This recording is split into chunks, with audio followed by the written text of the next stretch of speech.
Hello everybody, in just here, and I am excited for Shield Hero Season 2 for the very first time this season. I'm actually excited for today's episode, for episode 7, because Naofumi and his merry team are going to another world. They're getting isekai squared, essentially. Um, how exactly does it work? Uh, the whole thing with Naofumi not being allowed to go to their world, but then he was suddenly allowed, but Glass and her team are just allowed to go between worlds. I have no clue how that works. Hopefully they will explain it. If not, then if it was explained in the source material, then I would ask you guys to explain it to me instead.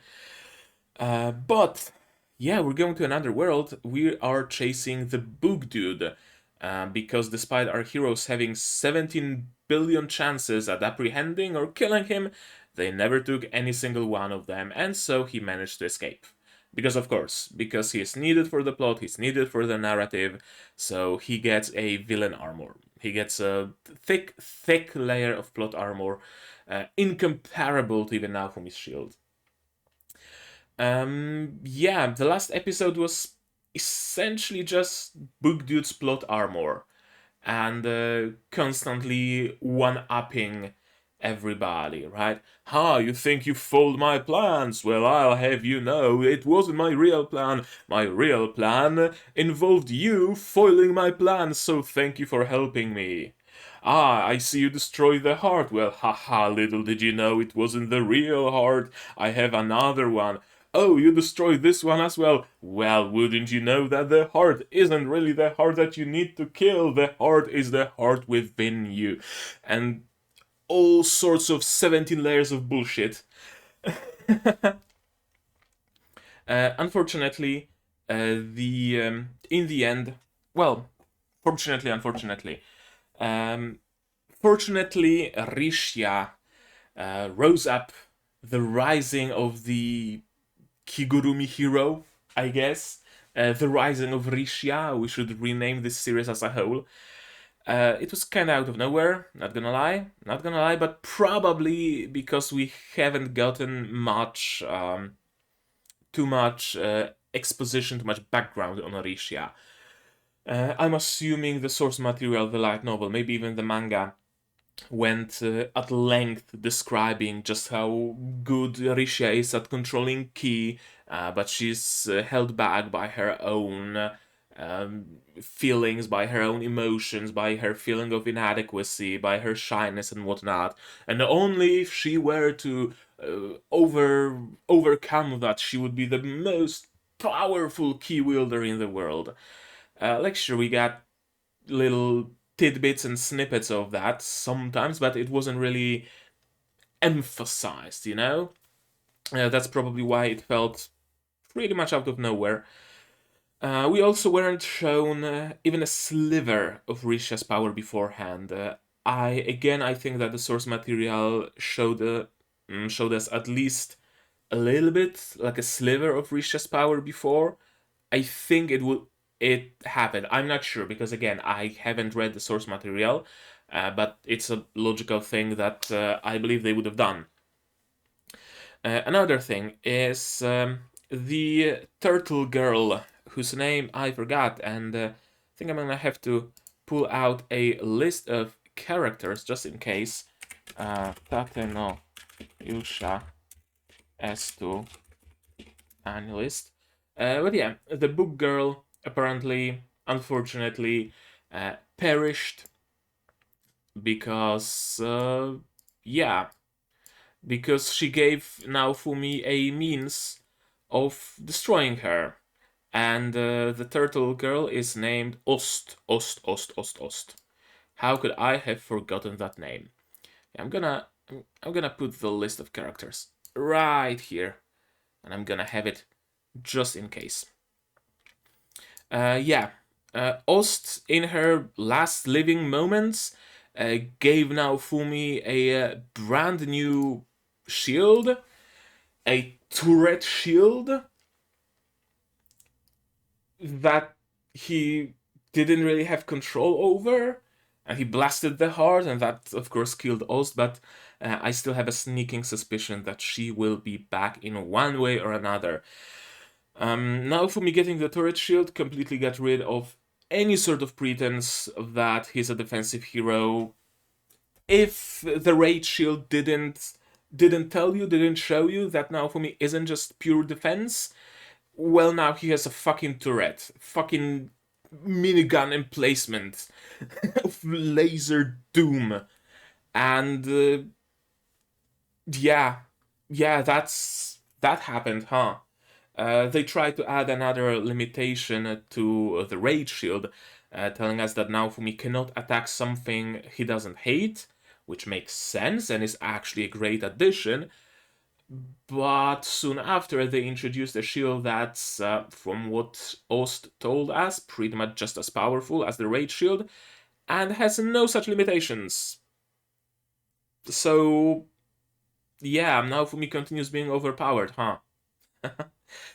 And yeah, in the end, the tortoise was defeated.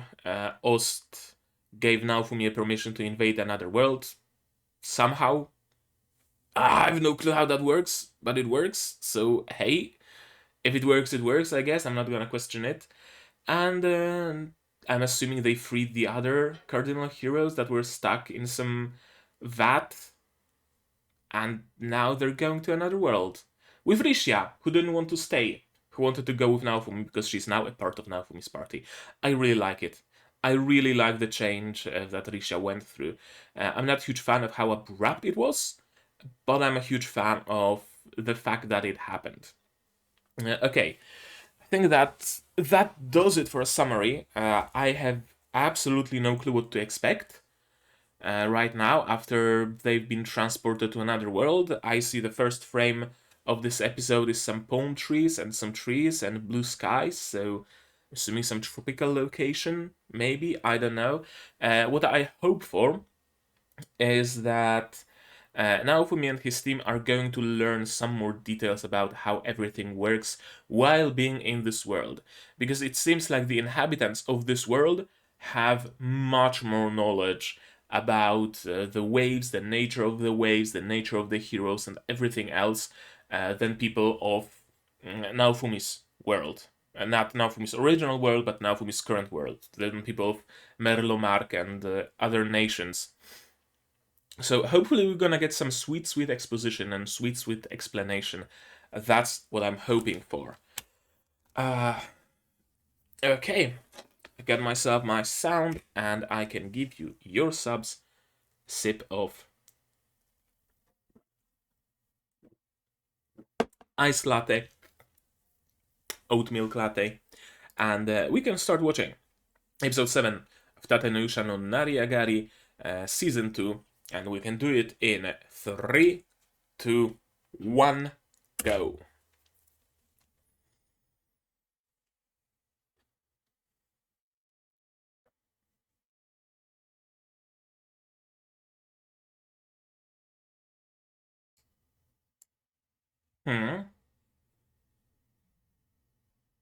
A fishing rod?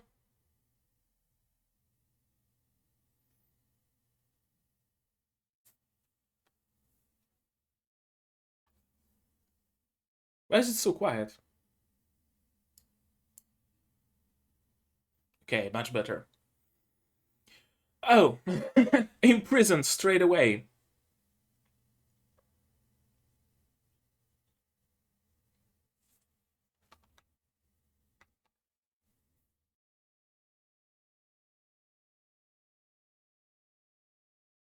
Otherworld's shield?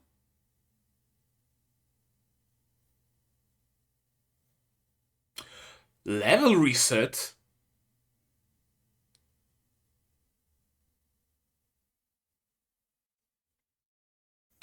Do they keep their levels only in their original world? Are their levels limited only to the world they're in? Or is it some sort of a limiter they have? And Raphtalia also reverted. And Philo is probably an egg or a chick.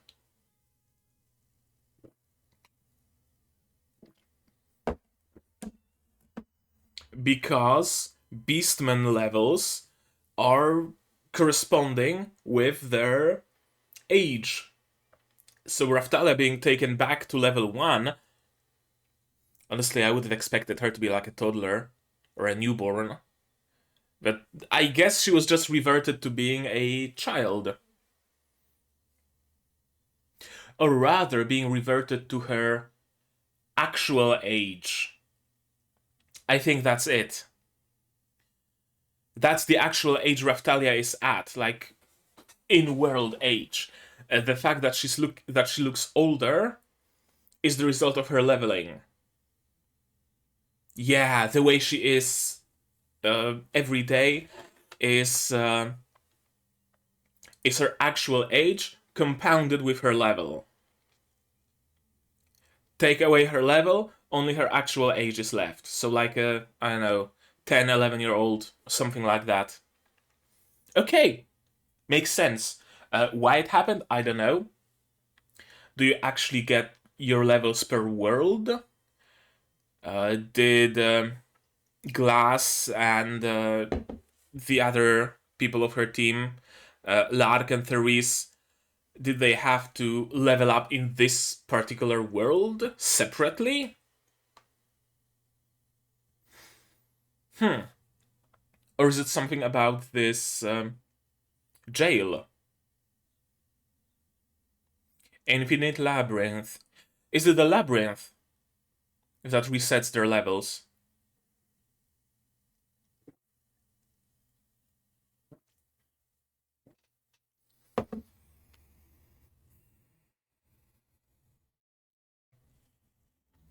Take Risha's sword. Looks lighter.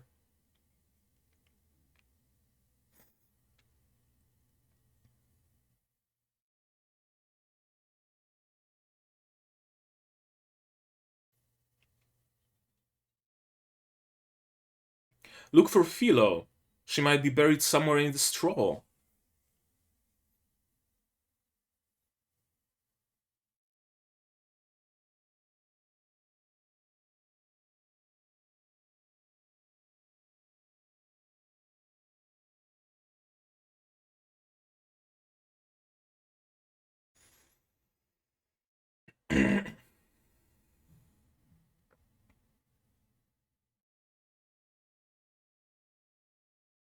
And here's the exit.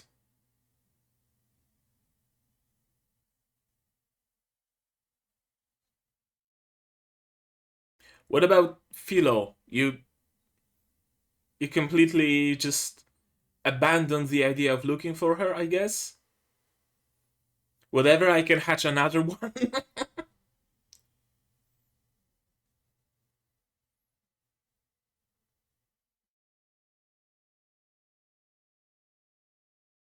A beach, palm trees, okay.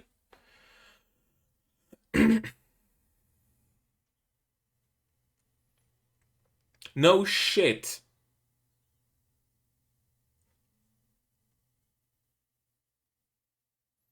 An artificial world of sorts? Yeah, it's glitching.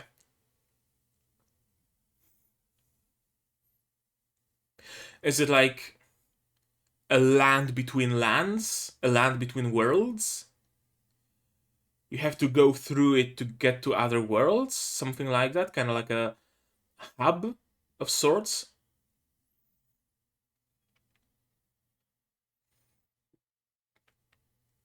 Okay, so now Fumi can instantly look up where Philo is. Yeah. Yeah.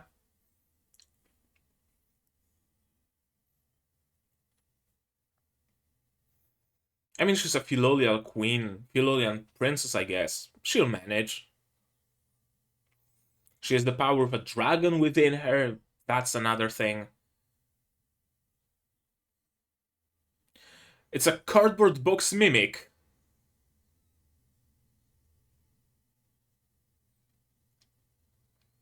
Going back to square one.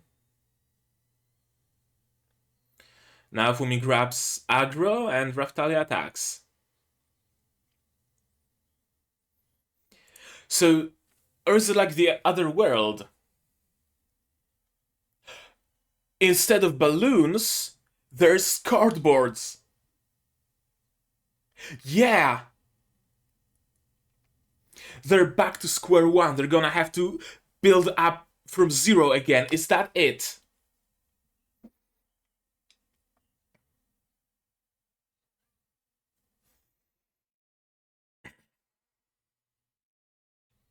There was a very similar rabbit in their world as well.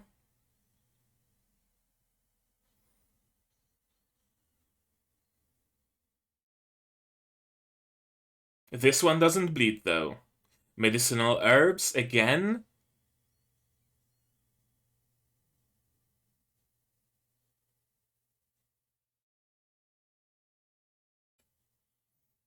Check if the water isn't glitchy first. Yeah, without checking.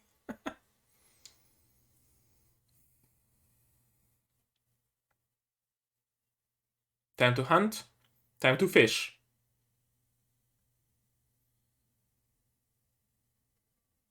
It's a kappa?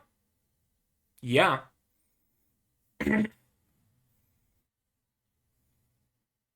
Yeah, the level difference is a bit higher.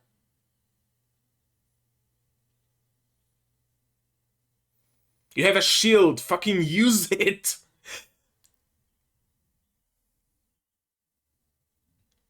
Okay, throw back to the way it was with the dog.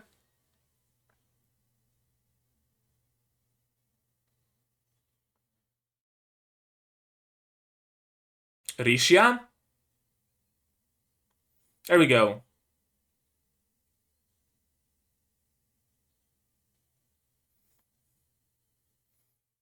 Saved by whom?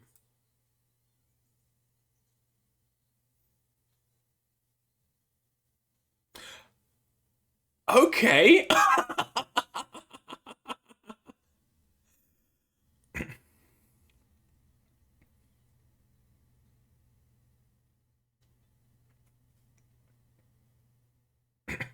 Wire hero? The fishing rod hero.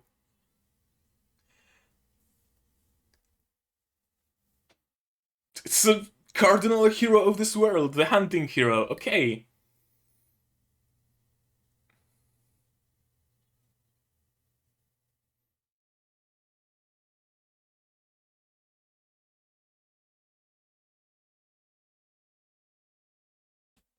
Because he's a hero of another world.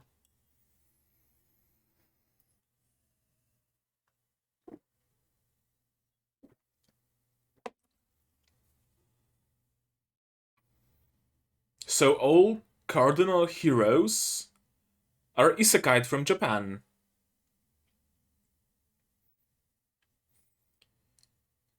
Because you're not supposed to be here.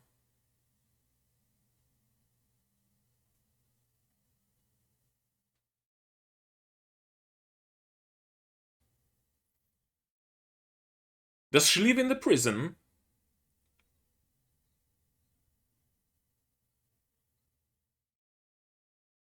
Oh, she's taking it all in stride, gotta give her that.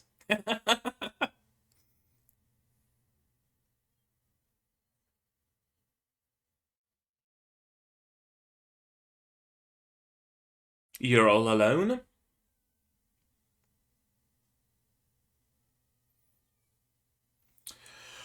Oh.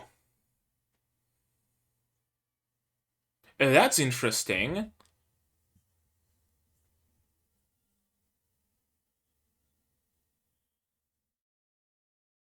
There are no waves in their world?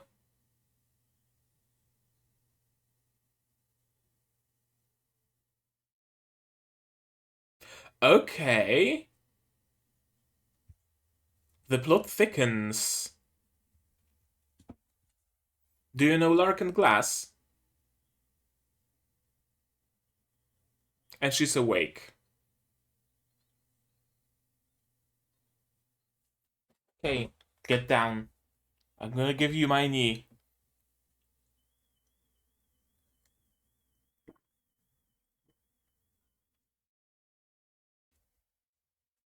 There we go. Okay, she's legal. Alright, artists, get to work. uh, Lollibaba.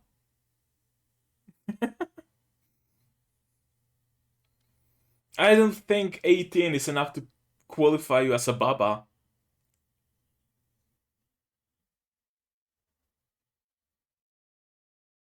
Yeah, yeah.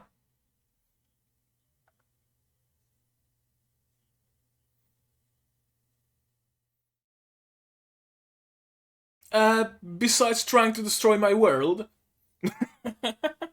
and trying to kill me on many occasions.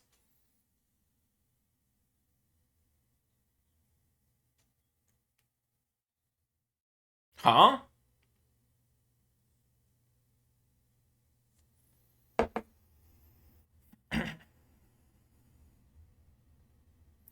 Oh.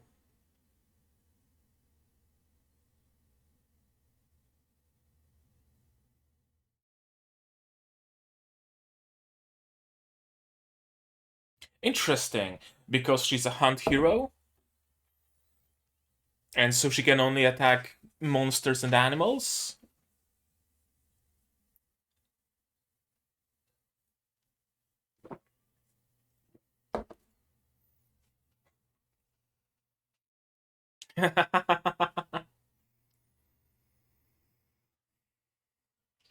Not gonna lie, that's some great looking food. It's like bananas in hollandaise sauce?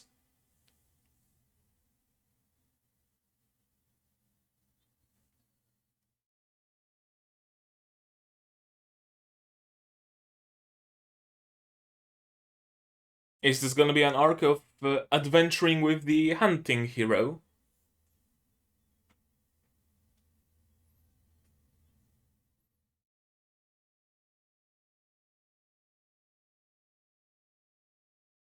I mean, she's a growing girl. She needs her food.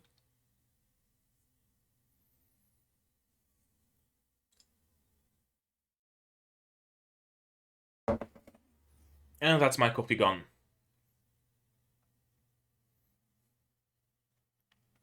Yeah.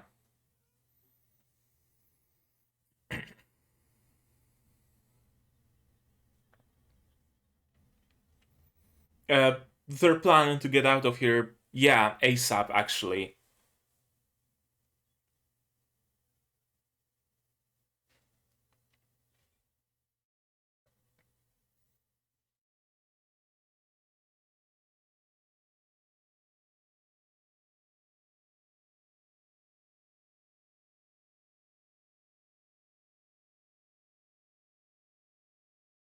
Okay, how did they find themselves here, though? Why the fuck are you meowing? Can't pet you now. You have to wait.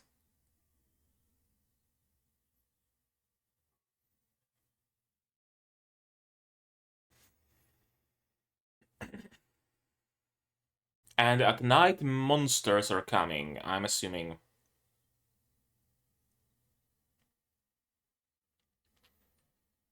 Safe house.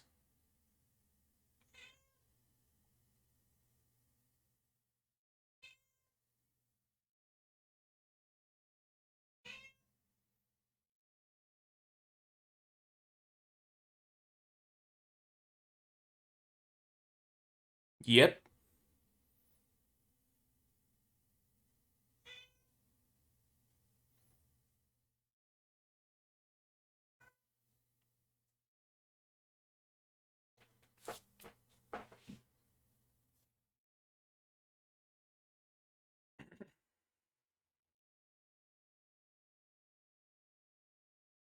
Let me guess you can't die here.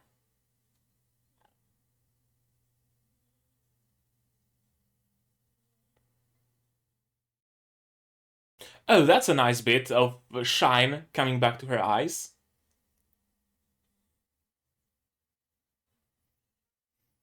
I mean, she is, essentially.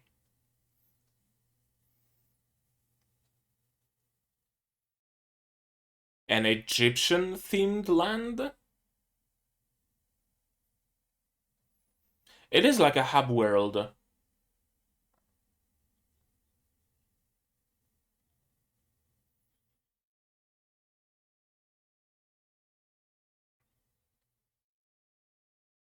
Some big boss they need to defeat.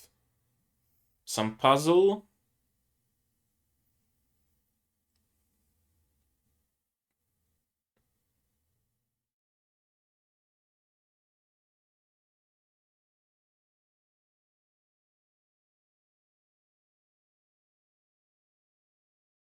But it's all white, and you don't know what lies beyond.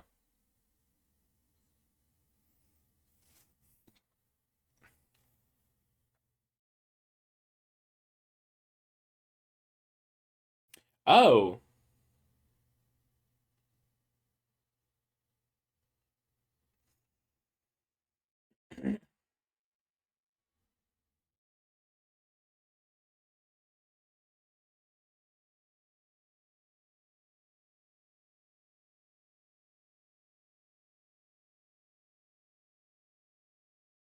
Hmm. Very game-like, isn't it?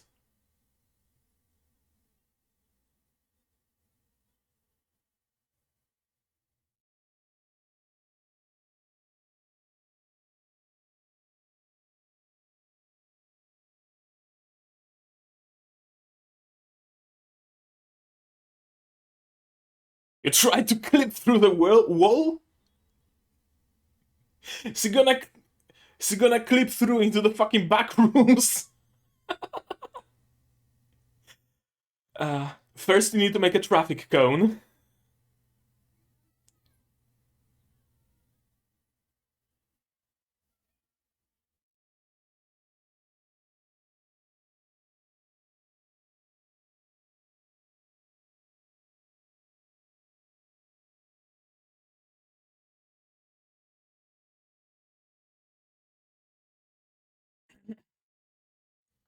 Why are you looking so shocked, Naofumi? You know full well what it is. Is he trying to, like, destroy this whole building? Yeah. Okay.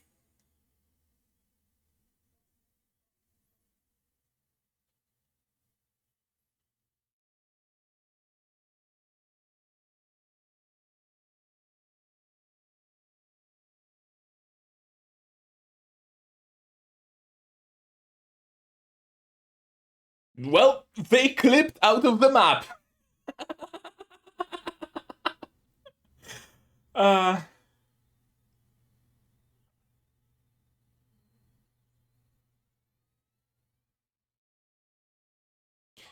they clipped out of the map. Are you shitting me?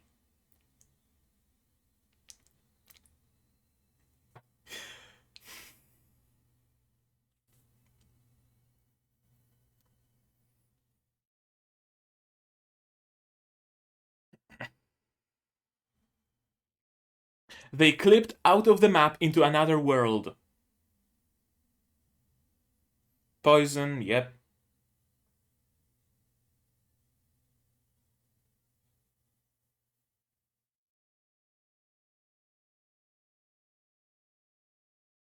She seems stupefied.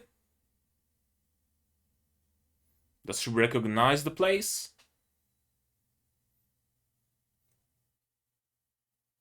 Oh no, she's just shocked that she's outside. Gotcha.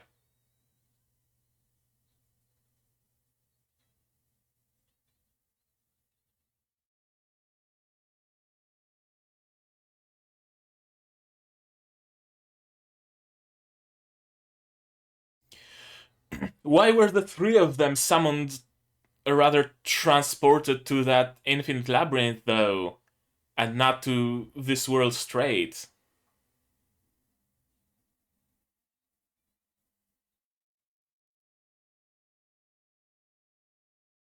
Is she joining us? At least temporarily?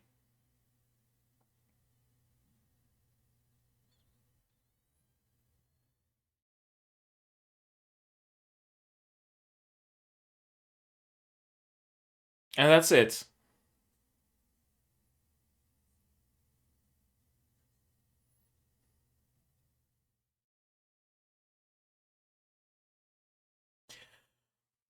I'm gonna be honest with you, this was a very nothing episode. I guess it serves as a setup, but besides being a setup, it doesn't really have much more to offer.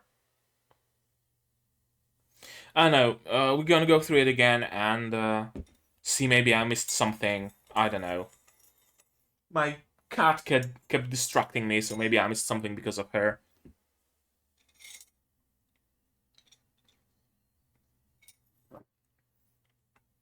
And I have some tea. White tea with aloe and jasmine.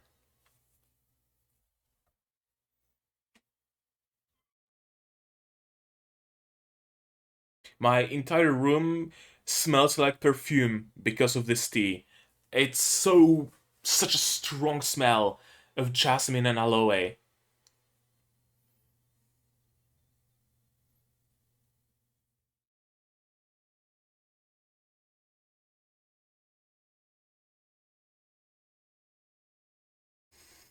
Hmm.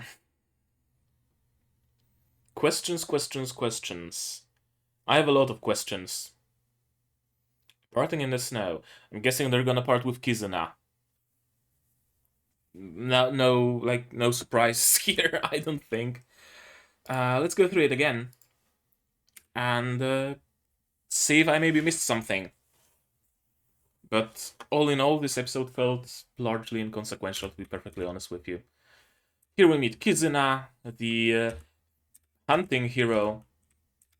She can hunt anything with her. Actually, no, it's not just a fishing rod, because she can transform it into a knife as well. So probably also other weapons, like a bow maybe, or a spear or something. Okay, questions. They woke up in the labyrinth. Why? Why did they wake up in the labyrinth? They went the exact same way Lark, Therese, and Glass did. So why did they end up somewhere else? Uh, shield hero, shield hero, shield hero, shield hero. There we go. I don't have any theories quite yet, but uh, yeah. Mm, I made a mistake in my theory because I wrote that Rishia is more powerful than Ren. I meant to say that Rishia is more powerful than Itsuki. Okay, regardless. I have no clue why they are in the labyrinth. Absolutely zero clue. This labyrinth itself also seems fairly inconsequential, fairly useless, right? It would have the same effect if they were to find themselves on a deserted island together with what's her face? Already forgot. Together with Kizuna, right? Would be pretty much the same. Okay, it would be a little bit harder to explain why did Kizuna stay here for years and years and years and didn't manage to escape, her being a cardinal hero. Uh, but still, the labyrinth itself, it only, it pretty much only brings one thing to the table, the labyrinth. That this world is much more game-like, game-like than I initially believed. I thought that it has that. Sure, it has the whole UI that they can see and the power levels and level ups and skills and skill trees and all of that is very game-like. But I thought it's pretty much the same way it is in 90% of isekai stories, where it's there because it's there, and it's not actually any. It doesn't actually has any. It doesn't actually have any significance for the story, like lore-wise, story-wise, because it's there just for convenience, and because other isekais do it. So of course, other isekais will start copying it. But it seems like this world is really much more game-like than I thought. The fact that the sea was glitching out the horizon, the fact that they were able to glitch their way out of that building, right? It really points. It really makes me believe that it's really game-like. I don't know what exactly consequences will it have, but it's interesting to know. It's interesting to know. Can't exactly think of any theories I would have based on the fact that it is a very game-like world. I guess maybe the waves and all that kind of stuff has something to do with it being a game. It's like multiple games connected, and I've no clue. I've no clue. I don't want to make any predictions that I can't be sure about. Another question: why was their level reset to 0? And I'm gonna note it down as a theory that your level and skills exist on a per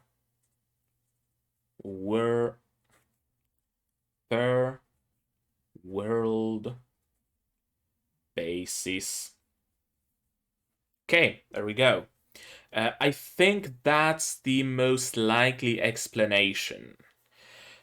Because maybe there was some weird power that stripped them of their level and they can do something to restore it. But if so, then I would think it's something about the labyrinth that stripped them of their level. And even after they got out of that labyrinth, nothing points towards them having their levels restored, right? Could it have been the book dude who stripped them of their levels somehow and sent them to the prison somehow? I don't know.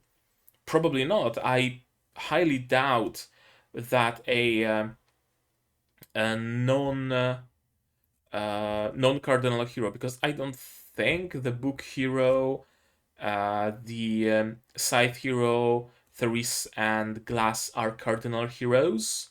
I don't think they are. No, I don't think they are. Could it be something?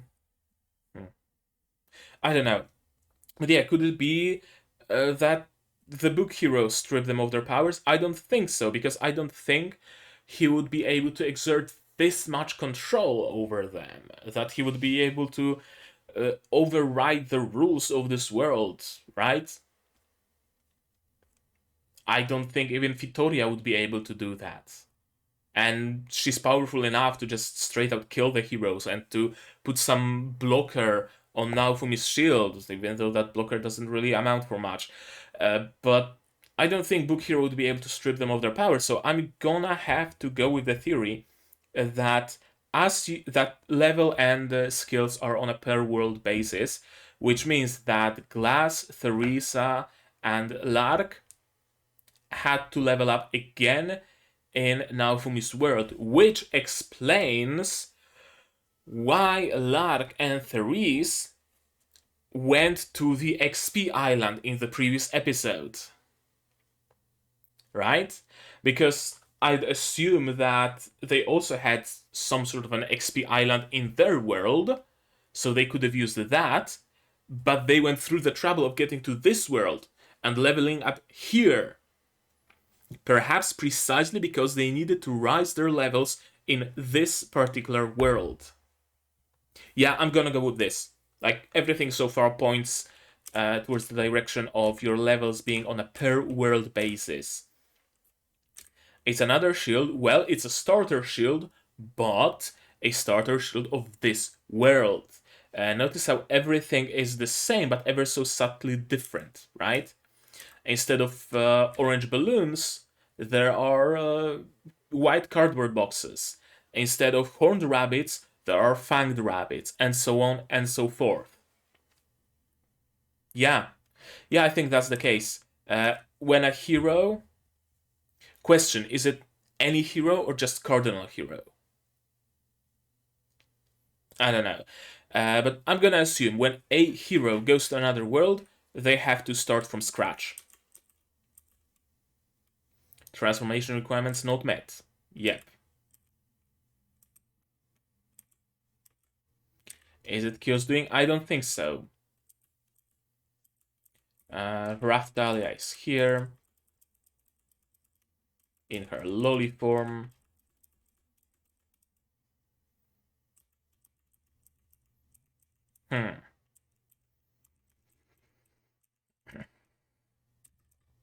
It's a safe zone. Again, very game-like, right?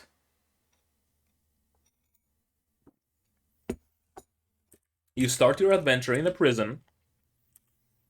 You escape from the prison. There are no monsters in that prison. And no monsters can attack you in there. But as soon as you step outside, there's a whole world and there are monsters. And there is a loading screen. And you can't see the next zone because the console isn't powerful enough to render it. So you walk into a white door or into a fog or something. Then you go through a loading screen. Yeah, you walk into bright light. You go through a loading screen. There's a little bit of a cutscene telling you about the new zone, and you are teleported into a new zone. Very, very, very game-like. There are waves, but there's no wind, because simulation cares not about that. Simulation has been told to simulate waves, so simulation simulates waves. The fact that there is no wind doesn't matter. Simulation simulates waves. It's been told to. It cares not about the wind. The horizon is glitching.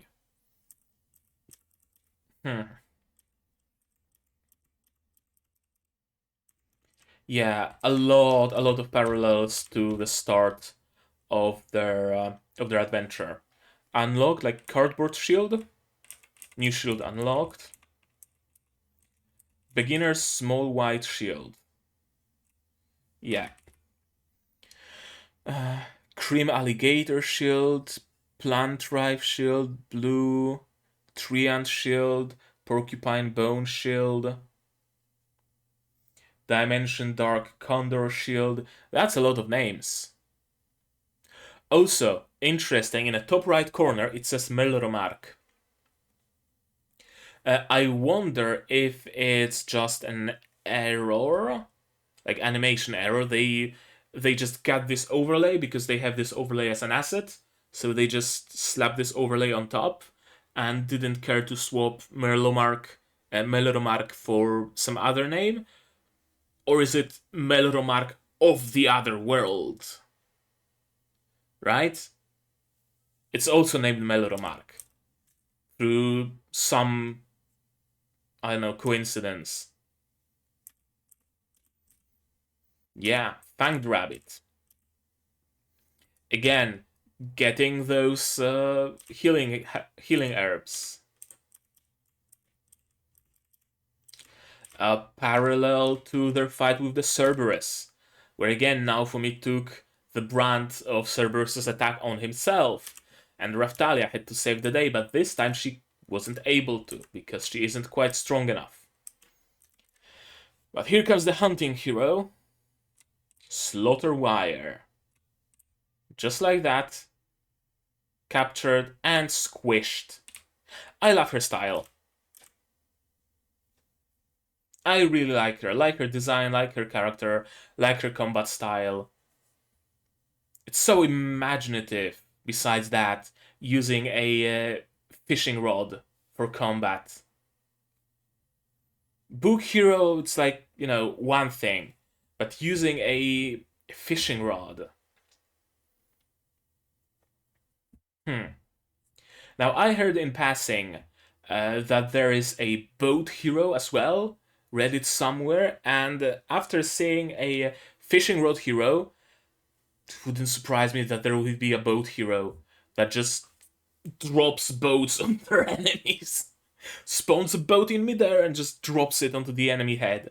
Wouldn't surprise me whatsoever. One of the four cardinal heroes, the hunting hero.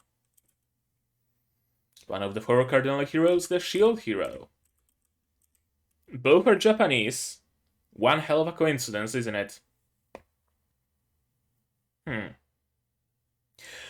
Honestly, it would be an interesting concept, and I'm wondering if someone ever did it to have an isekai story where again there are multiple people summoned from another world, but they aren't all from Japan.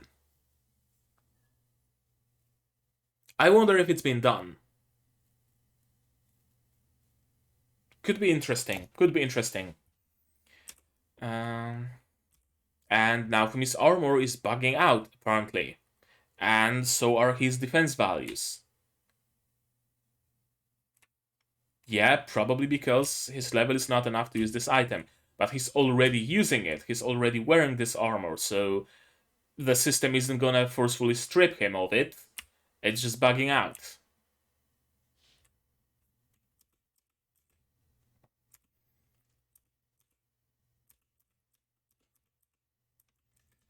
She's been locked here by an enemy country. Interesting.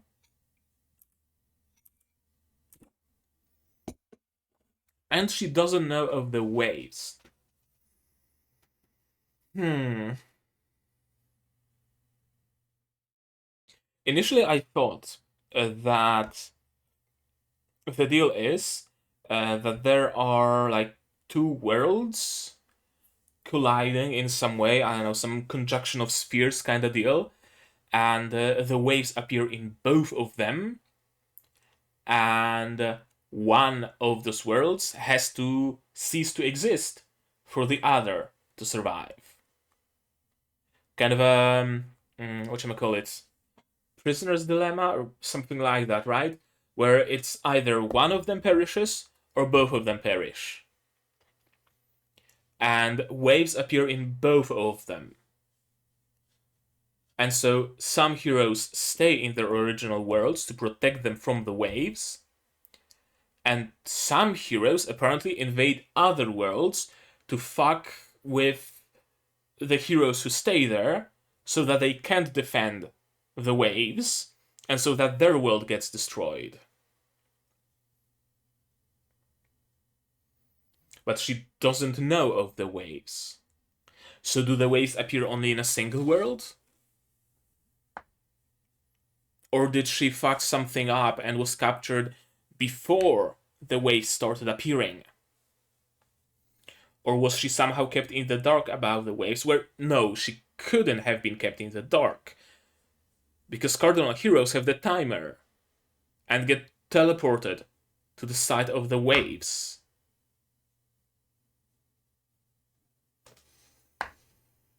Hmm. Interesting, interesting, interesting. It's it seems it's not quite the way I thought it is. I have no clue. I'll be honest with you. I have no clue. If it was explained better in the source material, please feel free, as long as it's not spoilers. I'll be curious to hear about it. You and I were summoned for different reason. Is it like attacking world and defending world? Where Naofumi was summoned to defend their world, and she was summoned to attack other worlds? Is it something like that? She knows Glass and she likes them. She knows Glass and Lark and likes them very much. Glass is her best friend, even. And she is a lollibaba.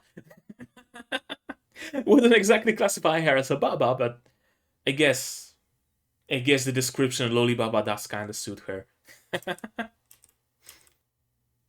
I love how completely out of it Raphtalia and Rishia are. They have no clue what a Loli Baba is. Later, they have no clue what a bug is. It's always fun to see uh, like people summoned from another world talk about otherworldly stuff and seeing the inhabitants, like the natives of the world, being utterly confused about it.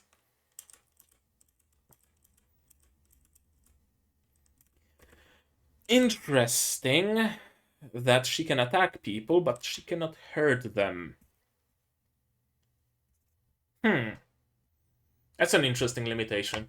Probably has something to do with the fact that she's a hunting hero. So that she hunts. She doesn't fight, per se, she hunts. And you don't hunt people, so she cannot hurt people. Hmm. I wonder if that's why she was imprisoned? She was deemed not useful because the rulers wanted their heroes to fight other people or something? I don't know. I don't know.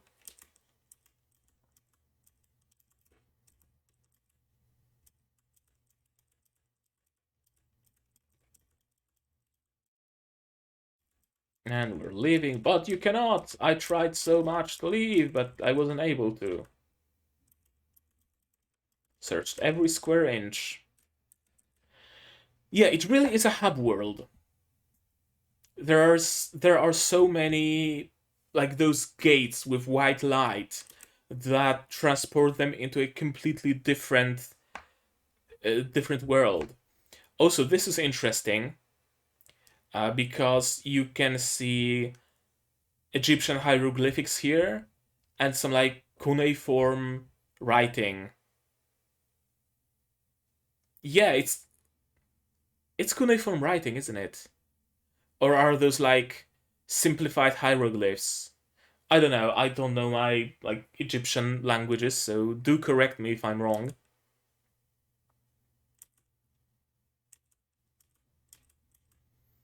And from Egypt suddenly into a chapel of sorts with a hole in the wall that leads beyond this level. The four cardinal heroes cannot travel to another world. Exception handling failed. Uncode error has occurred. Someone forgot to wrap this bit of code into a try catch. Essentially. It really gamifies this world so much. And Kizuna is level 105. Also, that's an interesting tidbit. Four cardinal heroes cannot travel to another world, specifically cardinal heroes. Hmm. That again makes me believe that Lark, Therese, and Glass aren't cardinal heroes, because they can freely travel to other worlds. Assuming, of course, both worlds follow the same rules. Could that be the distinction? Defending heroes being the cardinal heroes who have to stay in their original world, and the non cardinal heroes who can invade other worlds? I'm getting weird feeling as if someone said that in the comments under one of the videos, or maybe on Discord, but I'm not sure. I'm not sure, I'd have to double check. But it would make sense, kinda. It would also make sense why Naofumi's gear and the level and everything is behaving. Oh, no, it wouldn't.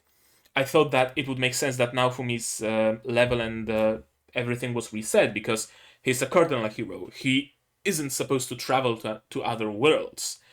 He only traveled there because Ost allowed him to.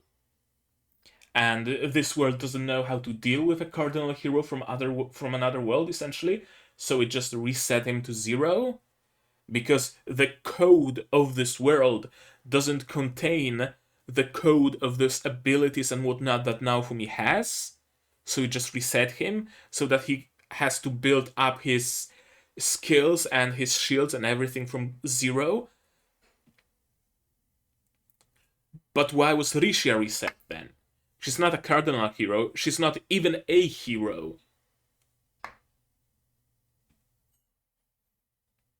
I'm gonna stand by what I said, that level and skills and everything exist on a per world basis. Yeah, I think nothing as of yet has disproven that theory. What do you do when you find out the bagged out area? You try to bag it out even further. You try to clip through the wall. I'm gonna swear I'm gonna Photoshop Naofumi in the back rooms.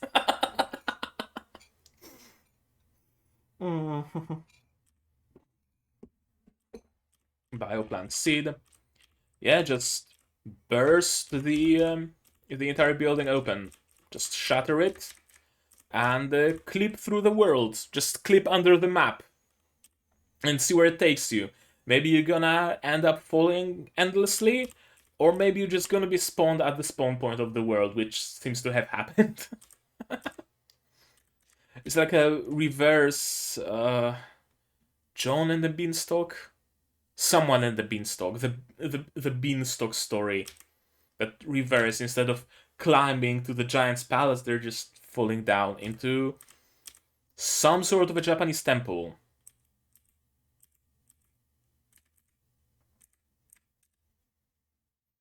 I guess Kizuna kinda looks like a Miko. I don't know. I don't know. I really like Kizuna. Hooray! We're out! Hooray! And the end of the episode. And the title of the next episode is Parting in the Snow. Again, I'm assuming it's a parting with Kizuna. Huh.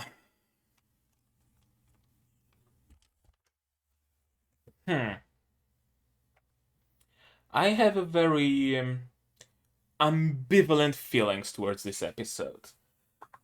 On one hand, it was largely inconsequential, and it really feels like they crammed half a volume into this single episode. It really feels like the whole shtick with the Infinite Labyrinth was supposed to be at least like 2 or 3 episodes, at least like a whole entire arc. That's exactly what I was expecting. Like, right from the get go. I really was expecting them to stay in that labyrinth, growing in power, leveling up, and looking for a way out. And in like 3 episodes' time, all of them getting out of that labyrinth, all beefed up, all with new abilities, new skills, new shields, perhaps new weapons.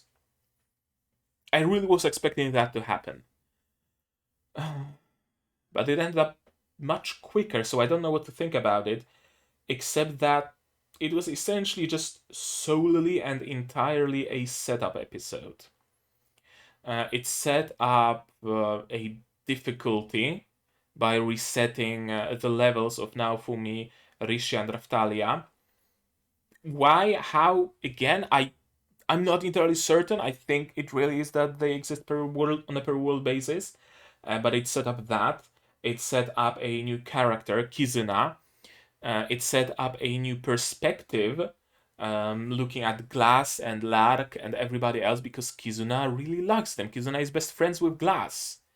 So it really prompts the viewer to believe that, hey, maybe Glass isn't an evil monster, because someone exists here that really likes her, that treats her as her best friend, right? It set up a short-term goal of finding Philo. Although again, I've no clue why she was separated from them. Beats me. Uh, it sets up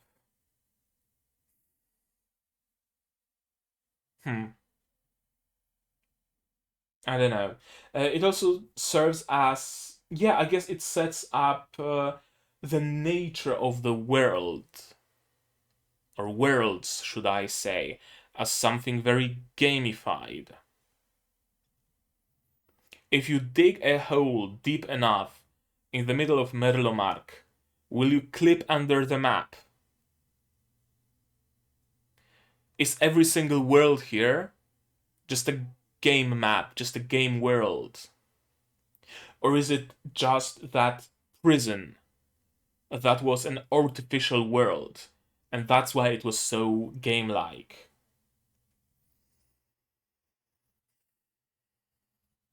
Is there like a computer hero, or a game hero, or a world hero who can create those worlds?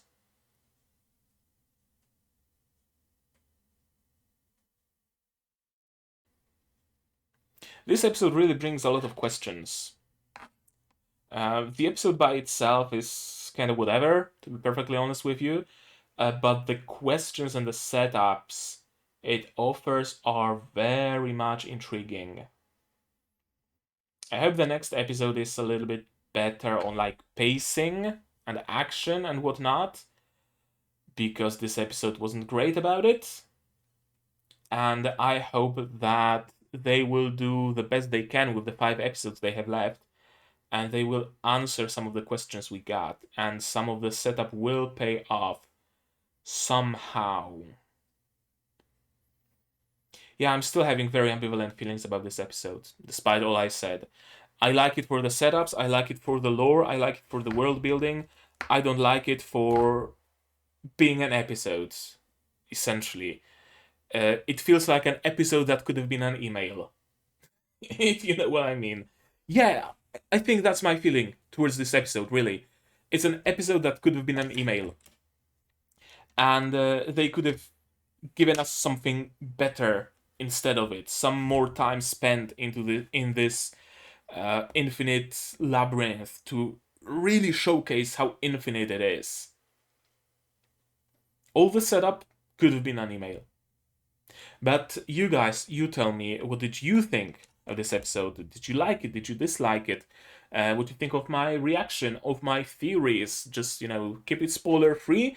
But if there are some details that were there in the source material that didn't make it to the adaptation, do feel free to tell me about them. Be it in the comments, or you can join my Discord server and you can go to the Shield Hero channel and tell me all about it in there. There are also like spoiler tags and whatnot, so you have much more control over what I see and what I do not see. So you don't have to be afraid of spoiling me stuff, because I don't click spoilers on my Discord server. Like this video if you liked it, dislike it if you disliked it, but tell me why, so I can improve. Subscribe to the channel to be notified of future releases, and not only Shield Hero but also Shokei Shoujo no Virgin Road, amazing series, highly recommended. Spy X Family, Skeleton Knight in Another World, Symphogear G, Review Starlight. Did I forget anything? No, I think that's all. That's all the shows I'm currently watching. And if you want to watch non-seasonal shows like Review Starlight and Symphogear G up to 1 week early, you can do that by subscribing to my Patreon. Link is down in the description for $10 to get early access to non-seasonal shows. And for just $1, you get a role on my Discord server, you get a place in the credits, and overall, you get my utmost thanks for supporting me. And if you still want to support me, but don't necessarily want to do it monetarily, you can also support the channel by just spreading the word about it, by telling people that, hey, this exists and this dude is making videos, maybe check them out, I think you'll like them, because the more natural is the spread of the word about my channel, the more YouTube itself spreads the word as well, and I start seeing my videos pop up under other people's videos, and it's always a nice feeling when YouTube itself, the almighty algorithm, notices your work. Is there anything I forgot to mention? No, I don't think so. I think I said everything I needed to say. So now I'm gonna say one more thing, that this is gonna be it from me for today. So as always, you guys do all the good stuff, and I'm gonna see you in the next one. Cheers. And here's the credits I mentioned. You get to be here no matter the tier you subscribe to. Don't let that $10 tag fool you.